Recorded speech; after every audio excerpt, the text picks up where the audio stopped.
সরস্বতী পূজা। সরস্বতী মা আমাদের বিদ্যার দেবী, শুধু বিদ্যাই নয়, জ্ঞান অর্জন করে, মানুষের সাথে মানুষের ভ্রাতৃত্ববোধ, সহমর্মিতা যেন বজায় রাখে, সেই প্রার্থনা।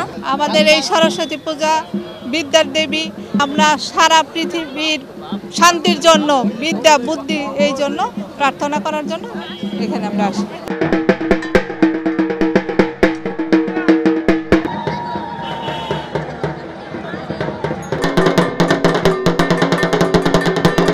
বিশ্বের সকল মানুষ সহ আমরা যেন নিজেদের মধ্যে হানাহানি না করে মনুষ্যত্ববোধ নিজেদের মধ্যে আনতে পারি, এই জন্যই মার কাছে প্রার্থনা, মা আমাদের জ্ঞান বুদ্ধি দান করুন। সরস্বতী আমাদের বিদ্যার দেবী, তিনি এই মর্তলোকের সকলকে জ্ঞান ও বিদ্যা দান করে। যমুনা ইলেকট্রনিক্সের সুপার এক্সচেঞ্জ অফারে 1-এর ভিতর 3 পুরনো বদলে নতুন নিন যমুনা ইলেকট্রনিক্স। তাই আমরা জ্ঞানী এবং সেই বিদ্যায় যাতে আরো পারদর্শী হই, সেই জন্য সেই বিদ্যা লাভের আশায় আমরা এই সরস্বতী পূজা করে থাকি। আমাদের বিএম কলেজের পক্ষ থেকে সকলকে রইল সরস্বতী পুজো উপলক্ষে পলাশ ফুলের শুভেচ্ছা ও অভিনন্দন।